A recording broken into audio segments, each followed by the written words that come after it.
foto pelukan antara paus dengan imam besar. Saya nggak tahu apa yang mendorong saya pada waktu itu. Tiba-tiba saya mencium keningnya, jidatnya. Iya. Saya melihat botaknya. Ya. Saya ingat bapak saya juga botak seperti itu. Dan ada miracle ketika masuk rumah sakit kemarin. Bersamaan juga saya masuk di rumah sakit hari yang sama. Kok kayak janjian gitu. Indonesia tidak sedang baik-baik saja. Kalau kita jadi malaikat semuanya, nggak ada yang seperti itu. Harus ada Fir'aunnya, tapi juga harus ada Nabi Musanya, Mosesnya. Organisasi masyarakat yang justru malah menentang sekelompok agama tertentu untuk beribadah dan lain sebagainya. Nah, jadi pandangan dari Pak Menteri bagaimana? Agama itu seperti nuklir. Kami di Kementerian Agama itu mempromosikan kurikulum cinta. Setiap kali pengajar agama, apakah itu agama Islam, Protestan, Katolik, Hindu, Buddha, Konghucu, harus mengajarkan agama dengan full loving cinta ya. Saya kecewa banget sama orang tua saya itu kenapa dimasukkan di pondok pesantren. Kehormatan yang luar biasa, hari ini teman ngobrol saya adalah Menteri Agama Republik Indonesia, Profesor Nasaruddin Umar. Halo Pak Menteri. Ya, alhamdulillah kita jumpa lagi ya pada kesempatan yang sangat indah bulan Ramadan ini. Siap, terima kasih. Terima kasih juga sudah meluangkan waktu karena saya tahu pasti Profesor Nasaruddin sangat sibuk. Apalagi kemarin juga sempat cedera otot ya, Prof? Ya, alhamdulillah sudah lebih baik. Getting better. Iya. Tapi itu tidak menghentikan aktivitas Profesor Nasaruddin. Enggak boleh, hanya pinggir-pinggirnya kok. Iya, dan tetap kinerja kerja optimal, maksimal, fisik, hati tetap dilakukan untuk negeri ini. Ya. Terbukti karena dari hasil survei 100 hari Pak Prabowo, Kementerian Agama Profesor Nasaruddin Umar juga mendapatkan peringkat teratas nih, tertinggi dengan hasil survei yang terbaik pada saat itu. Iya, nggak tahu kok 5 lembaga survei menilai seperti itu. Padahal saya merasa belum lari, belum berkeringat, tapi alhamdulillah dapat penilaian dari kawan-kawan seperti itu. Kalau menurut Pak Menteri, apa yang membuat masyarakat menilai kinerja yang sangat baik? I don't know apa. Pokoknya saya hanya bekerja luhur sesuai dengan visi misi yang telah dicanangkan oleh Bapak Presiden Prabowo kepada saya ya. Anda yang harus melakukan pembenahan Kementerian Agama sesuai dengan visi misi Kementerian Agama itu sendiri, harus mencerahkan warga bangsa ya, umat beragama. Karena kami yakin bahwa semakin menyatu antar umat dengan ajaran agamanya, itu kontribusi paling besar untuk bangsa ini. Ya, jadi kalau orang semakin beragama dengan taat terhadap agamanya, apapun agamanya, kita sangat yakin banyak persoalan-persoalan sosial kemasyarakatan bisa terselesaikan. Oke. Jadi keberhasilan Kementerian Agama salah satunya terukur antara jarak antara umat beragamanya dengan ajaran agamanya. Iya. Karena tidak selaras ya seringkali ya di lapangan. Maka itu saya tekankan kepada teman-teman staf dan karyawan Kementerian Agama bahwa ukuran kita bukan hanya ukuran-ukuran formal di kinerja, misalnya WTP wajar tanpa pengecualian. Lebih dari itu, tantangan kita di Kementerian Agama ini adalah bagaimana umat menyatu dengan agamanya. Lagi pula saya ingatkan, kita Kementerian Agama ini backgroundnya seperti putih ya. Jadi kalau setetes noda saja itu akan sangat norak kelihatan. Tapi kalau kementerian lain mungkin agak backgroundnya coklat, hijau, biru, jadi nggak terlalu norak ya kan. Nah, jadi ekspektasi masyarakat itu ya seolah-olah menginginkan pimpinan Kementerian Agama itu setengah malaikat. Padahal kami manusia biasa kan. Iya. Malaikat pun juga tahu ya tidak mudah untuk memimpin Kementerian Agama, apalagi di Indonesia yang agamanya pun juga beragam dan toleransi juga selalu digalakan. Tidak gampang. Kita nggak mungkin bisa jadi malaikat, tapi tidak boleh jadi iblis. Oke. Baik. Kalau kita melihat sekarang ini di bulan yang baik, bulan Ramadan, tapi keadaannya yang terjadi di lapangan banyak yang bilang Indonesia tidak sedang baik-baik saja. Contohnya bahkan beberapa informasi atau berita-berita yang kita dapatkan belakangan ini itu justru malah cukup menyedihkan dengan adanya korupsi, dengan adanya hal-hal yang sedang berkembang di masyarakat sekarang lah. Nah, kalau menurut Pak Menteri, Kenapa ini bisa terjadi dan apa yang harus kita lakukan? Bisa kita menerjemahkan sebaliknya ya kan. Justru karena dibawa kepemimpinan Pak Prabowo lah, ya sesuatu yang tak tersentuh bisa disentuh ya. Coba kita lihat ya yang ditayangkan di TV itu kan, itu tingkat korupsinya yang gede-gede banget itu kan. Mungkin pada masa-masa yang lampau itu ada sesuatu yang susah ditembus di lingkungan itu, tetapi justru di tangan Pak Prabowo muncul. Kita bisa melihat sebaliknya ya, bahwa justru kita bandingkan negara-negara lain lah di luar negeri.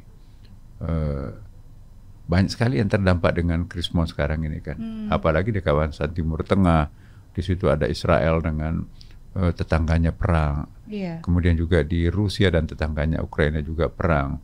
Belum lagi negara-negara yang lain juga dilanda dengan masa-masa paceklik ya, perubahan cuaca dan kemudian musibah-musibah yang lain. Terutama mismanagement keuangan. Nah, kita alhamdulillah di tengah tadi bisa dikatakan tidak sedang baik-baiknya saja, tapi pada saat yang bersamaan ukuran-ukuran ekonomi kita kan juga bisa kelihatan ya, bahwa kita itu kita berada dalam suasana yang sebetulnya tidak sedang dalam keadaan yang sangat paceklik. Enggak, kita juga berada pada posisi yang masih banyak negara yang di bawah kita, tentu tidak itu ukurannya.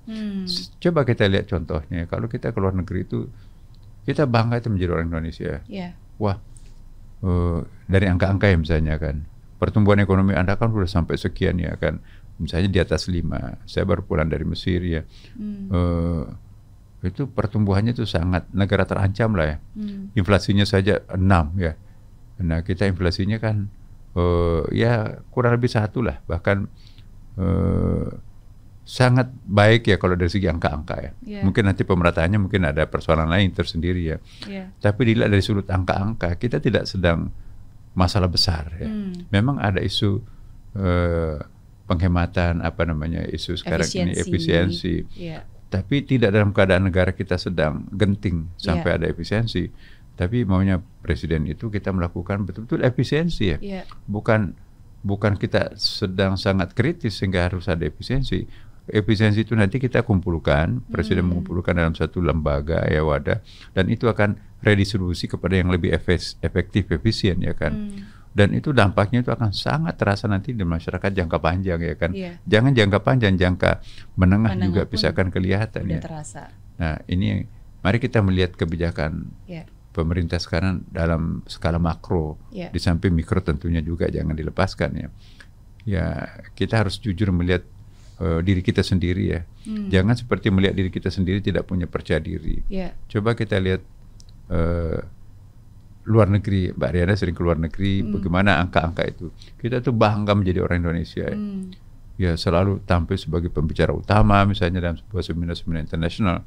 Karena kita dianggap itu negara yang seperti majemuknya Indonesia, kok bisa tercipta kerukunan yang sedemikian damai, negara yang sangat luas seperti itu, tapi kok daya tahan ekonominya itu relatif sangat kuat ya. Negara seperti pluralnya Indonesia itu, stabilitas politiknya itu juga sangat rapi, bahkan suksesi kemarin saya kira susah mencari negara yang bisa melahirkan satu suksesi yang sangat mulus ya.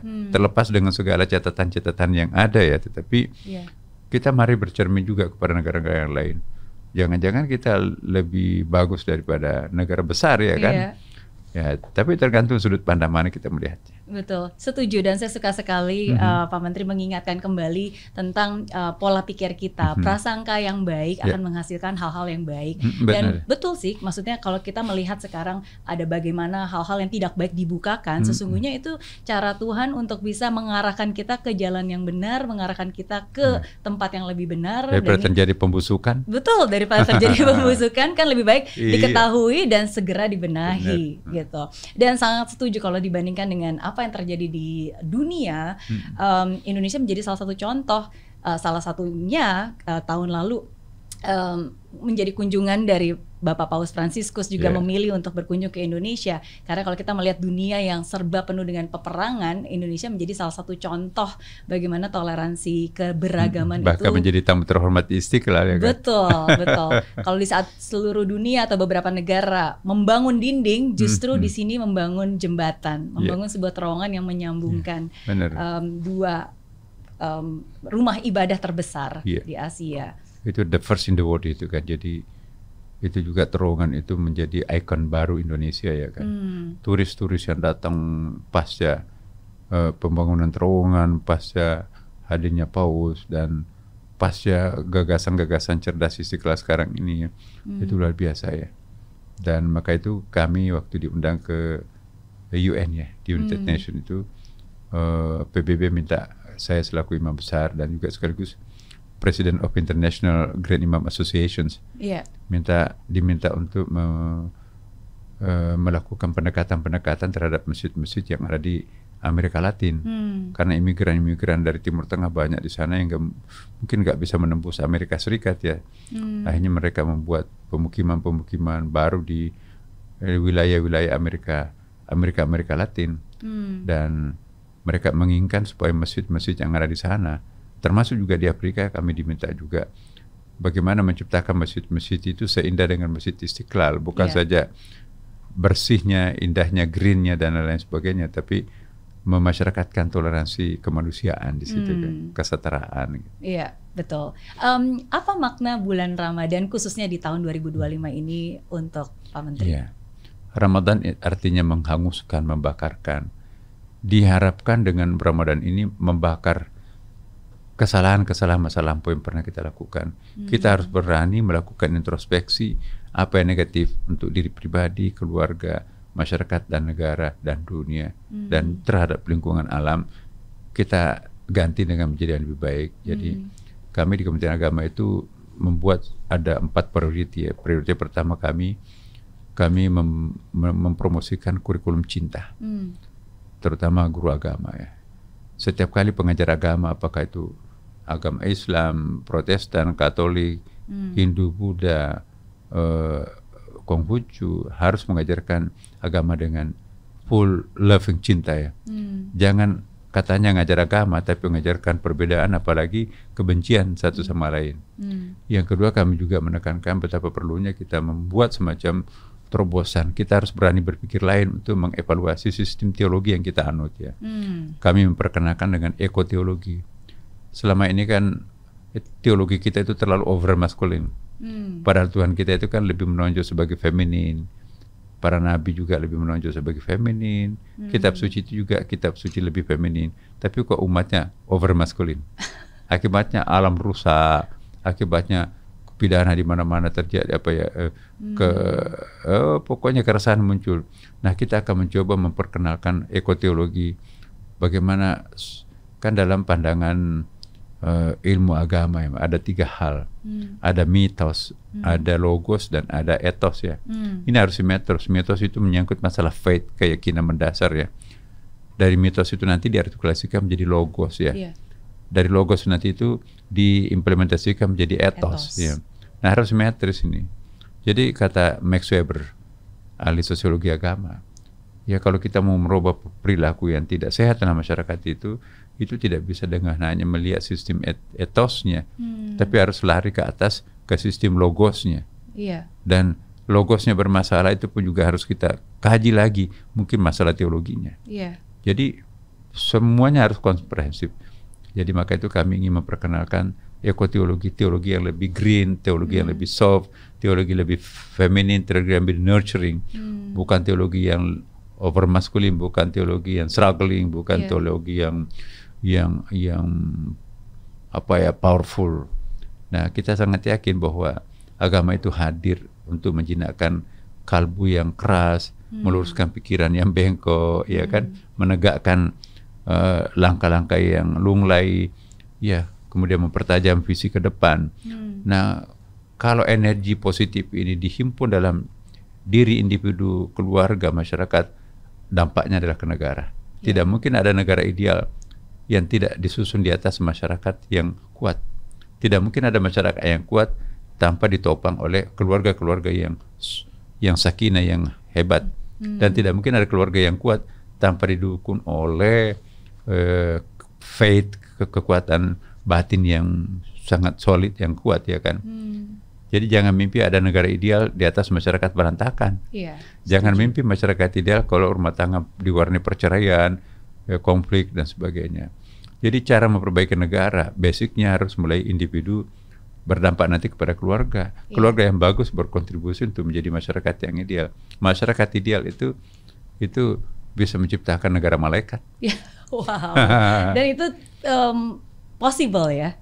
It's very possible. Yeah.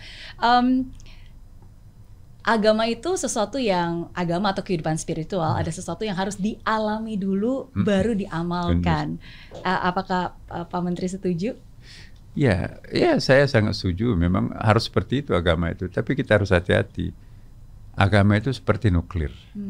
Nuklir itu ada kalanya menjadi pembangkit tenaga listrik yang sangat murah. Kita lihat negara-negara besar seperti Amerika, Rusia, China, Israel, Pakistan, India menggunakan nuklir sebagai tenaga listrik sangat hemat dan sangat aman dari segi kesanaan lingkungan, ya kan. Nah, kita kan masih menggunakan minyak, bensin, batu bara dan sebagainya, itu kan ekonomi tak terbarukan ya. Nah, jadi nuklir itu bisa menjadi sumber energi yang sangat murah. Tapi nuklir bisa menjadi bom juga. Pernah menghancurkan Hiroshima, Nagasaki kan. Jadi agama itu punya kekuatan sentripetal yang sangat luar biasa sebagai faktor pemersatu umat ya. Menggalang loyalitas untuk mendukung pemerintah, membebaskan diri dari penjajahan. Itu kekuatan sentripetalnya agama. Tapi agama juga bisa tampil sebagai sentrifugal, faktor pemecah belah yang sangat dahsyat, dan pernah juga terjadi kan. Gara-gara agama, pecah bunuh-bunuhan dan sebagainya bisa. Maka itu agama itu harus di-manage dengan baik. Maka itu tantangan, dan Menteri Agama itu dahsyat, luar biasa besarnya. Karena bukan hanya untuk mencapai angka-angka, tetapi juga harus menciptakan suatu eksistensi masyarakat yang solid. Betul. Apalagi di Indonesia yang majemuk sesungguhnya. Tidak ada negara yang seplural Indonesia. Tidak ada. Benar. Tapi justru disitulah tantangan yang menjadi pembeda. Pak Menteri, saya selalu percaya bahwa pemahaman kita terhadap Allah, terhadap Tuhan itu sangat penting, karena itulah yang menentukan bagaimana kita berlaku dalam kehidupan, pola pikir kita, mengambil keputusan.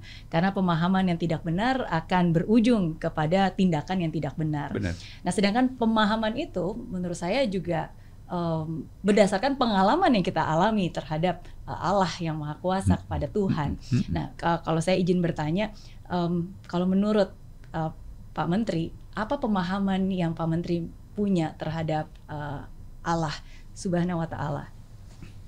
Allah itu kan sumber daripada segala eksistensi. Sumbernya alam semesta, sumbernya manusia, ya, makrokosmos, mikrokosmos, semuanya itu ya dalam agama Abrahamic religion ya, Yahudi, Katolik, Protestan dan Islam itu punya banyak persamaan. Bahkan lebih gampang kita mencari titik temunya daripada perbedaannya sebetulnya. Jangan dibalik. Nah, Tuhan itu posisinya sangat sentral, karena dari sana kita, alam ini kan dulu sebelum jadi alam sembunyi di mana? Dia kan dari Allah, ya kan. Nah, kalau memang semuanya ini bersumber dari Allah, pada hakikatnya alam semesta ini apa dan siapa? Kalau Allah itu maha sakral, alam ini sakral nggak? Otomatis kan kita harus menghargai alam. Nah, kalau kita tidak punya pemahaman religi yang kuat, ya alam ini just only sebagai objek, ya kan.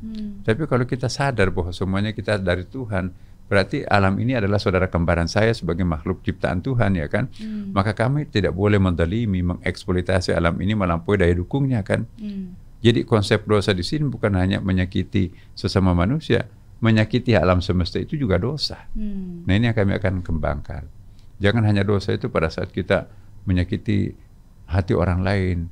Ya, apa bedanya kita dengan tumbuh-tumbuhan? Apa bedanya kita dengan binatang? Itu kan juga makhluk Tuhan. mereka juga berhak untuk hidup, mereka juga berhak untuk mandiri. Nah, jadi kita harus saling, jadi silaturahim itu bukan hanya antara sesama manusia, tapi silaturahim sesama makhluk, ukhuwah makhlukiyah kan. Iya, oke. Apakah ada pemahaman tertentu yang Pak Menteri miliki terhadap Allah yang akhirnya itu menjadi pegangan dalam segala hal keputusan yang Pak Menteri buat dalam hidup ini? Karena seperti saya bilang, pemahaman kita terhadap Tuhan itu akan sangat menentukan bagaimana kita bertindak, bersikap, termasuk juga keputusan-keputusan yang sulit dalam hidup. Iya, saya berkeyakinan kalau kita melihat Allah tersenyum, buatlah manusia itu tersenyum. Tapi kalau ingin melihat Tuhan itu murka, buatlah manusia itu murka. Ya, jadi kalau kita ingin melihat Tuhan itu senang, buatlah tumbuh-tumbuhan itu senang. Kan tidak ada benda mati dalam kamus agama kan. Dalam Islam itu tegas, dalam Bible juga tegas ya, bahwa alam semesta ini juga makhluk hidup. Tidak ada makhluk, hanya kata fisikawan aja mengatakan ada benda mati. Meja ini kan juga sebetulnya punya emosi kan. Wa min syai'in la yusabbihu bihamdihi walakin la ta'lamun tasbihahum.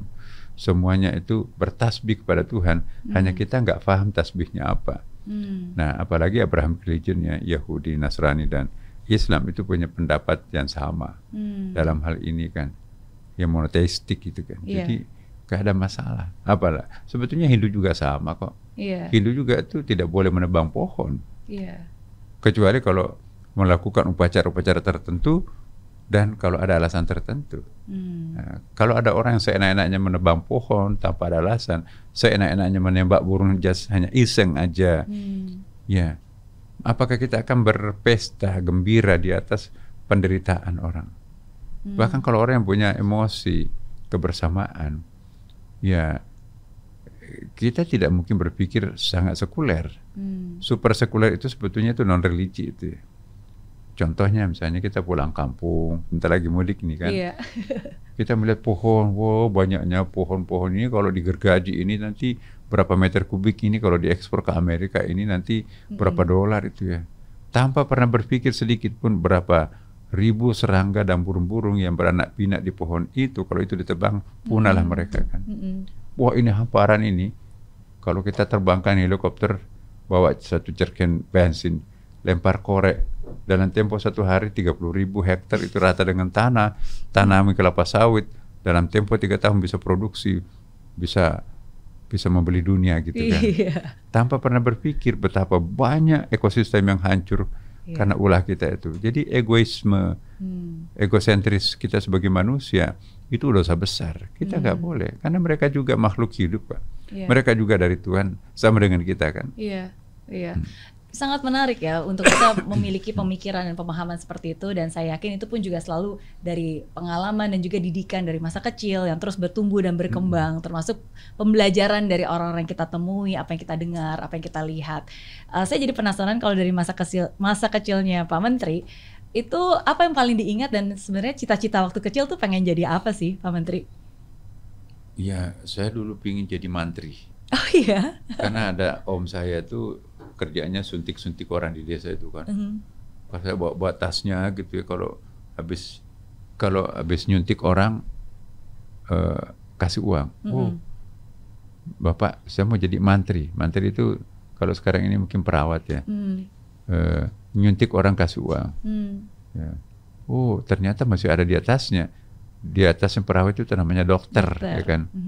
Pingin sekali masuk ke dokter. Aduh, saya kecewa banget sama orang tua saya itu, kenapa dimasukkan di pondok pesantren yang kerjanya belajar bahasa Arab, menghafal Quran, pada pingin jadi dokter. Tapi saya nikmati belakangan. Oh iya ya, choice-nya orang tua saya itu ada hikmahnya. Kalau mungkin saya jadi dokter, mungkin nggak jadi menteri gitu kan. Nah, jadi saya kira jangan menyesali hidup ini, tapi jalani. Jangan menentang takdir, tapi bersahabatlah dengan takdir. Ya. Jangan menjerit pada saat kena musibah, itu semakin dahsyat kita rasakan penderitaan itu. Jangan merasa sakit pada saat kita diuji penyakit, tapi bersahabatlah penyakit. Ya, maka itu nanti kita akan mengurangi rasa sakit itu sendiri. Jadi jangan membenci penderitaan, sebab penderitaan itu adalah cara untuk mencapai kebahagiaan. Iya. Kalau dengerin Profesor Nasaruddin, Pak Menteri itu rasanya kayak tenang, adem, kayaknya selalu punya cara untuk bisa memanage hati, mengubah pola pikir. Tapi sesungguhnya pernah stres nggak sih dalam hidup, Profesor Nasaruddin? I don't know, stres itu kan manusiawi, tetapi stres itu kan diperlukan juga kan. Tanpa ada stres tidak ada struggling. Ya stres itu diperlukan sebetulnya dalam ukuran tertentu ya. Karena kalau nggak ada stres berarti nggak ada.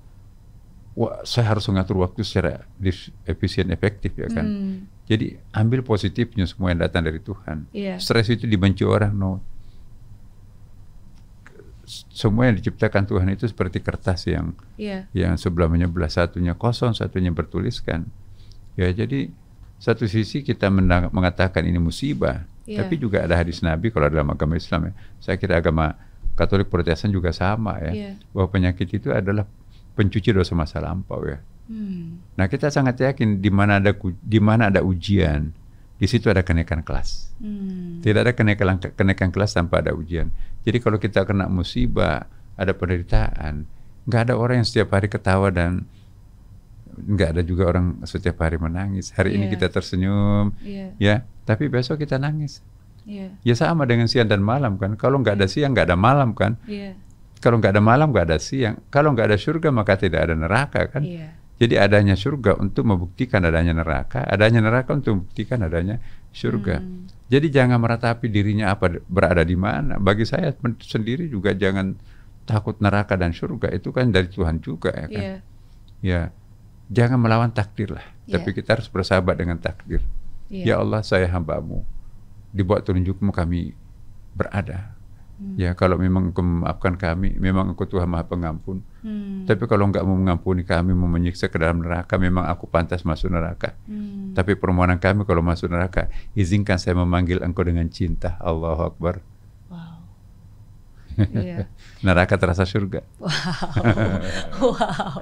Wow.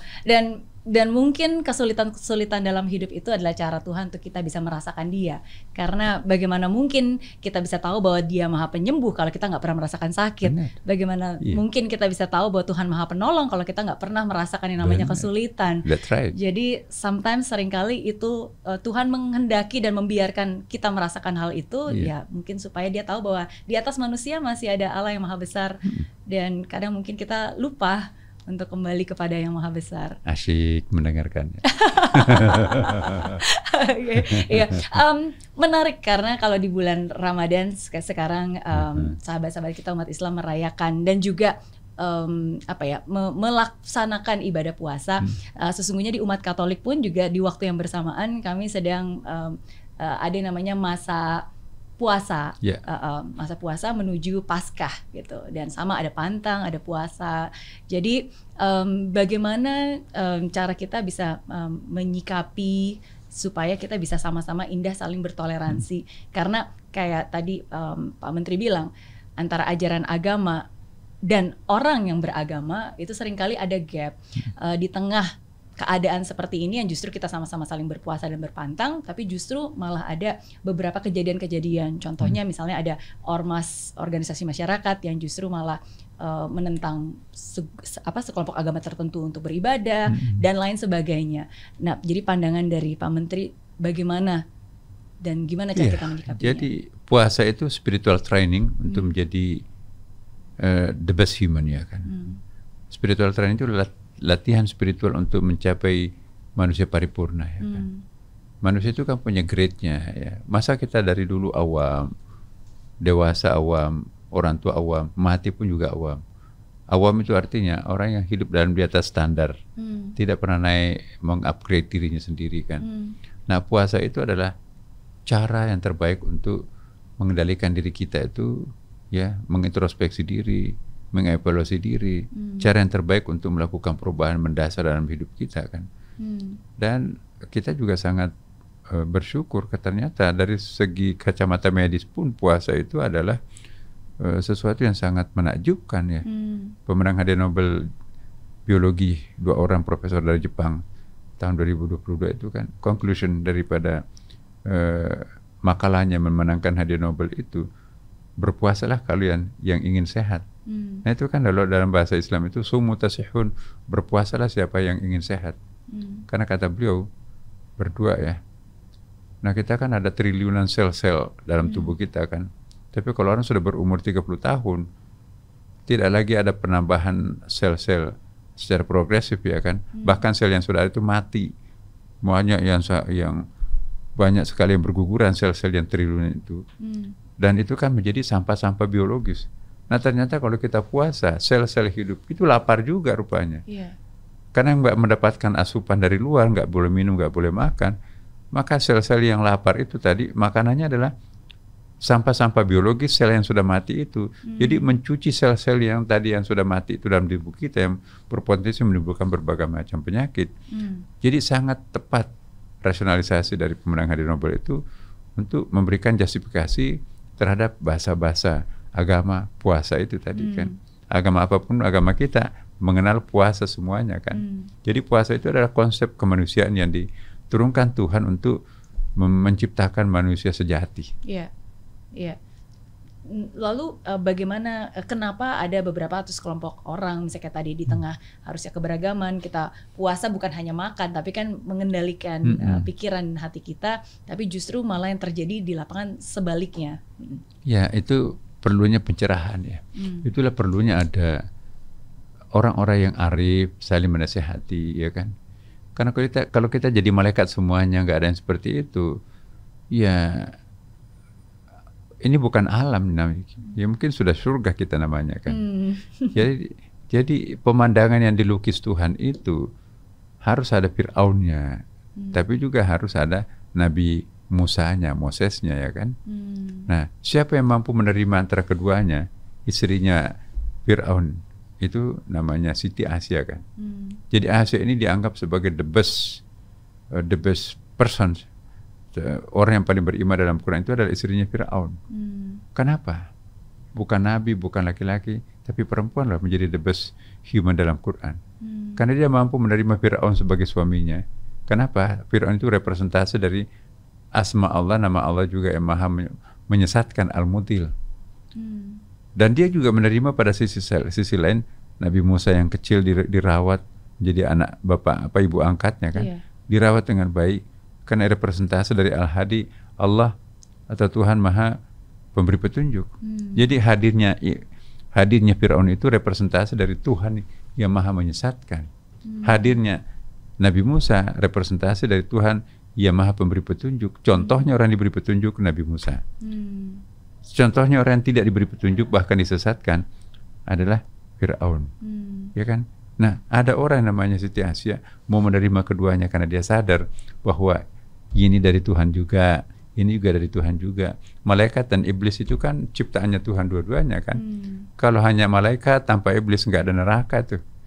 Tanpa neraka nggak ada surga kan. Kalau kita surga melulu dari rahim ibu surga, dunia surga, kuburan surga, akhirat nanti juga surga. Nikmat nggak surga? Monoton kan? Ya. Atau dibalik nih, neraka melulu. Rahim ibu api, dunia ini api, kuburan api, akhirat api. Sakit nggak neraka itu? Itu habit kita kan? Justru kalau adanya surga, pasti akan terlihat, terasa, terbukti adanya kalau ada neraka. Tanpa neraka tidak ada surga, dan tanpa surga nggak ada neraka kan? Jadi dua-duanya harus ada. Tidak ada siang tanpa malam, tidak ada malam tanpa siang.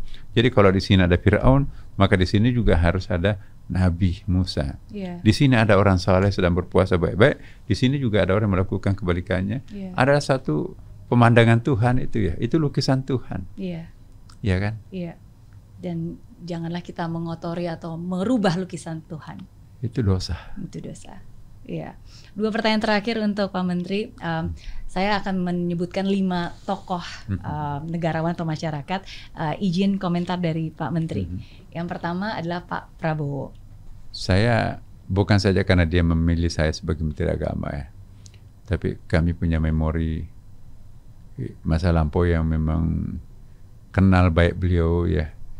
Kami sama-sama dulu melakukan training sarjana yang baru lulus di kursus dengan kekuatan mental, spiritual, fisik untuk diutus ke desa-desa terpencil, daerah-daerah pedalaman, kemudian pulau-pulau terpencil untuk menjadi pendamping kepada desa yang terutama buta huruf itu.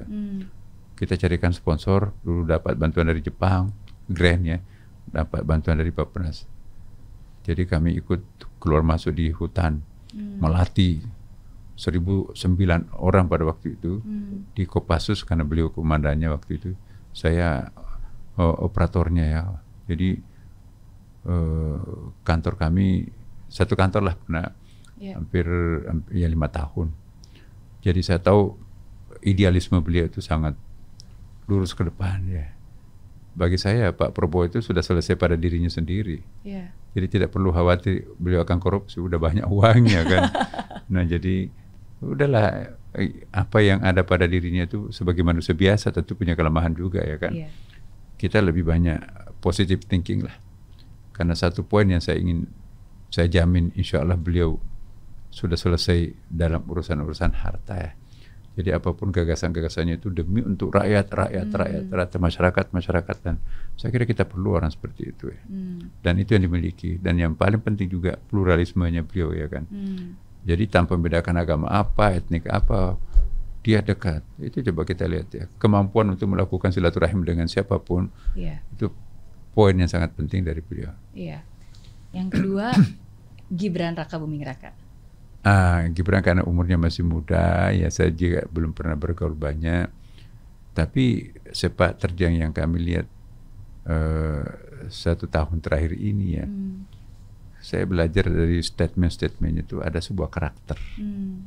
Jadi saya ingin mengatakan bahwa bukan saja karena anaknya Pak Jokowi, tapi he is a person. As a person dia juga punya karakter. Statement-statementnya kita bisa ukur ya kan. Tentu sebagai anak yang masih muda, wajar kalau misalnya punya kelemahan-kelemahan ya. Belum banyak makan garam kehidupan. Tetapi meskipun usianya seperti itu, mungkin karena teman bergaulnya itu adalah orang-orang hebat, hanya kecepatan memperoleh kematangan berpikir, kematangan berstatement, itu juga bagus sekali. Yang ketiga adalah Pak Menko Pratikno. Pak Pratikno ini teman lama ya. Sebagai academician saya juga, dia pernah rektor, saya juga masih rektor sekarang ya. Jadi kita ada forum rektor, seringkali kita ketemu-ketemu. Jadi cara kita membuat analisis, cara pandang melihat sesuatu, itu punya persamaan. Sebagai academician ya, mendefinisikan kebenaran itu ada aturan-aturannya, ada etika intelektualnya, kemudian juga ada kriterianya. Nah, saya melihat beliau itu juga tokoh yang sekali lagi tetap manusia biasa punya kelemahan, tetapi saya melihat memiliki kepantasan untuk memang menjadi pendamping orang-orang besar ya. Kemarin mendampingi Pak Jokowi, hari ini juga menjadi salah seorang menkonya Pak Prabowo ya. Bagi saya orang yang terpilih itu bukan orang sembarangan. Paling tidak itu dikehendaki Allah, Tuhan yang Maha Kuasa. Betul. Pak Menko AHY. Ya, AHY saya melihat kecil, jadi saya tahu banyak ya ketika ayahnya memimpin negara ini 2 periode ya. Bahkan ketika pengantin baru seminggu setelah kawin tiba-tiba harus diutus menjadi utusan khusus PBB di Lebanon Selatan. Jadi saya ingat waktu itu almarhumah Ibu Ani, coba dampingi adindanya Pak Nasr. Waktu saya sebagai wakil Menteri Agama ya. Jadi saya ikut juga di makan bersama di dapur PBB yang di Lebanon Selatan itu. Caranya tentara hidup di barak begini ini. Padahal ini anak presiden, makanya di drum itu ya, dibelah 2 kemudian masak sayurnya segitu itu, nasinya pun juga ya boro-boro pakai meja piring, ambil sendiri itu. Tapi enak juga masakannya itu, masakan laki-laki semua. Jadi terong itu tapi enak ya, masak situ. Habis itu saya mendampingi mereka, sehabis sholat kita konsentrasi, kontemplasi sedikit. Bagi mereka yang beragama lain juga ada pimpinan-pimpinan rohaninya ya, supaya kita ya menjaga perdamaian itu kan resikonya juga tinggi kan. Pelur nyasar itu bisa kena kita kan. Betul. Iya. Betul. Nah, jadi saya mendampingi tidak lama sih, hanya sekitar seminggu di barak itu ya, naik di atas tank juga. Nah, jadi saya tahu bahwa beliau itu punya karakter juga dan cerdasnya kelihatan tuh. Iya. Iya. Terakhir, ini berbeda, nggak pernah saya tanyakan ke bintang tamu saya lainnya. Tokoh dunia Bapak Paus Fransiskus. Saya nggak tahu melukiskan karena the photo of the year tahun 2024 itu di banyak edisi itu adalah foto pelukan antara Paus dengan imam besar. Iya. Jadi saya nggak tahu apa yang mendorong saya pada waktu itu. Tiba-tiba saya mencium keningnya, jidatnya. Iya.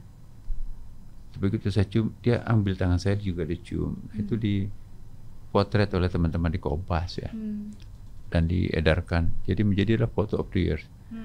Nah, ada yang lucu bagi saya itu begitu datang ya, ada translator ya, kan saya bahasa Inggris juga nggak direspon ya. Iya. Begitu saya bahasa Arab malah direspon. Oh. Ya, karena saya dapat itu lama di Timur Tengah, pernah tugas ya. Begitu saya bahasa Arab direspon, tangan saya dipeluk nggak mau lepas. Ini orang nggak mau jabat tangan lagi kan, tangan saya melekat di situ kan. Iya. Jadi kata translatornya, kalau begitu saya tidak perlu terjemahkan. Ya udah, karena udah nyambung kan.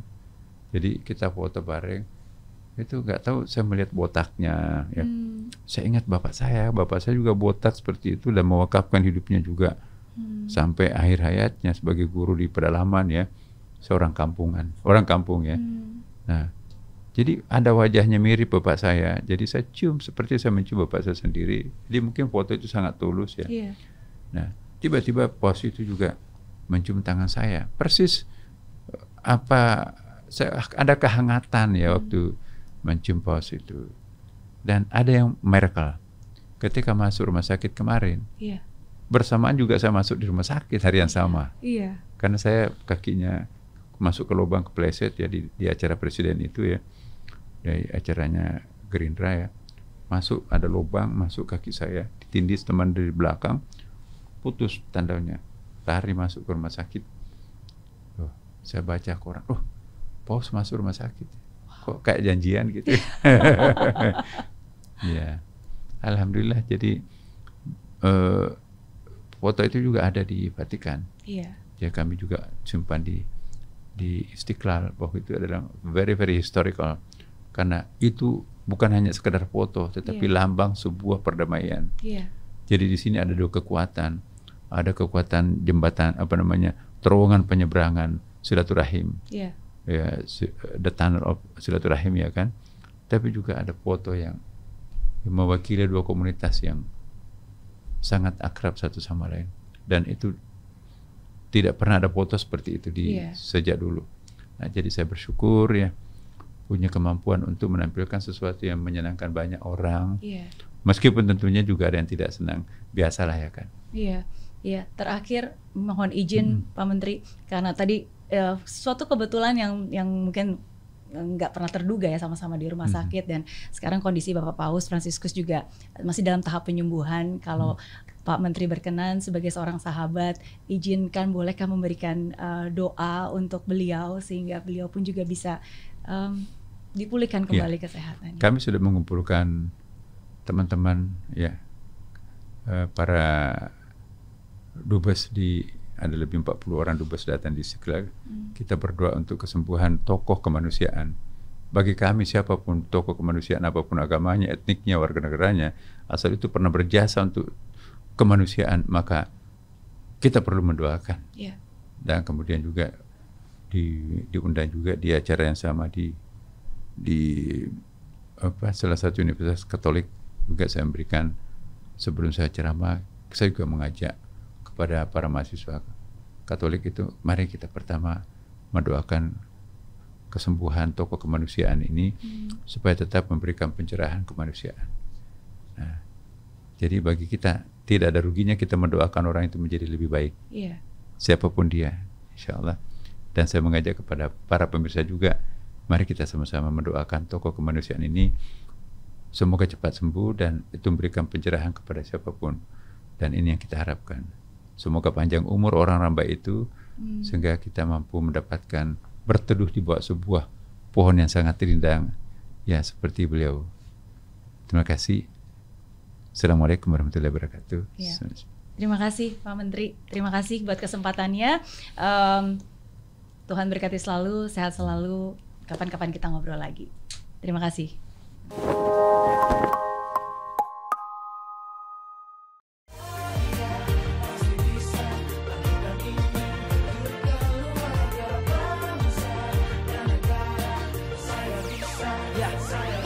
Laksana bumi tanpa hujan, hidup tanpa tujuan, kering dan mati tanpa hijaunya tumbuhan. Demikian kalau mimpi tak kunjung terjadi.